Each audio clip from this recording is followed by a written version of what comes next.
Hey, it's Michael from Trimline. Do you know one of the number one goals that most founders or business owners mention when I first do my onboarding sessions with them? They want to build themselves out of the business. They don't want to be in the day-to-day grind as much. They're burnt out, or they're worried and stressed, and they want to have a bit more space from the business. So building yourself out of the business is such a common key challenge, but it's really hard to do at those lower revenue levels. You need to be trying to aim for that $500,000, $1 million range is really where it really starts to take hold, and you've got enough budget in the business to afford that management team that are going to help you run the business without you being in the day-to-day. So I want to talk to you a little bit about some team building stuff and what you need to think about in order to help you build that team around you so you can extract yourself from the day-to-day of the business, and as a result, build a much more valuable business. All right, let's dive into it. So one of the key things I think most people, as they go from just a founder doing everything into that established business and building a team, is building standard operating procedures, or SOPs.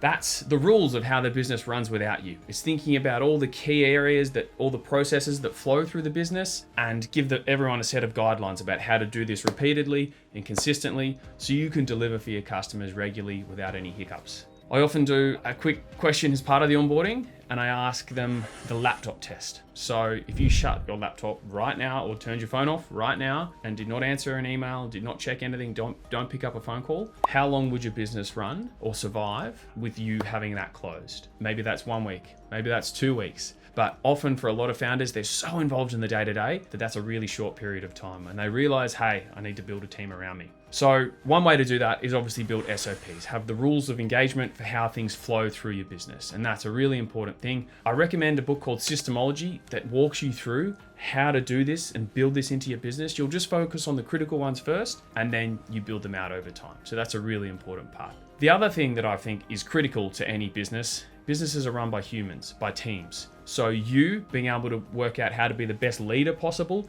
or at least hire the best leaders possible to run your teams, is going to be a massive, massive advantage over the long term. So make sure you find and scale the right talent. Have a great hiring process. Work out if they're a good fit. There's a huge amount of resources out there, but hiring a dud team member costs you so much money in wasted time, lack of productivity, just their wage as well. So really make sure you've got an A-class hiring system to make sure that you get the best talent possible. Here in Australia, I think you can do a 6-month probation period. Speak to a HR specialist to confirm this, but I believe you can have a 6-month probation period. So if they're not working out, you can release them back into the market so they can find a role that's better suited for them. But make sure you do it quickly once you work that out. Don't carry that D-grade performer on your team because it brings everyone else down. So that's a little tip on building a good team around you so you can build yourself out of the business. And another thing that I do regularly with my clients is start to think about pods or Lego to stair stack your departments on top of each other. It's kind of overwhelming to think of a huge headcount of 20 or 40 people,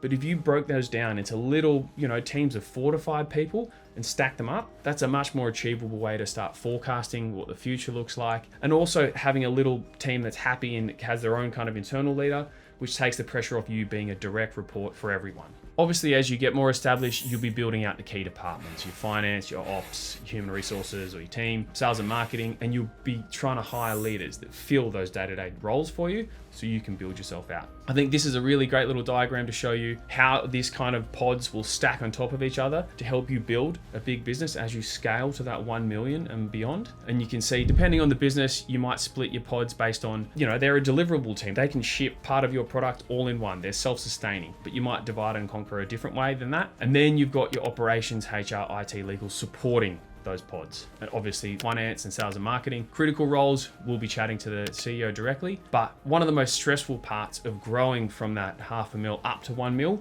is that the founder is the direct report for so many people to begin with. You need to remove yourself from the day-to-day and build teams around you so they can be the direct report and you're just dealing with your leadership team. And that'll reduce your time in the business, reduce your stress in the business. And that's critical for you to have a bit more headspace to think strategically. And stepping out of the business is often hard for founders, but I think it's critical for you to kind of get to that 1 million and beyond. So hopefully this gives you some ideas about how to build that team. See you on the next one.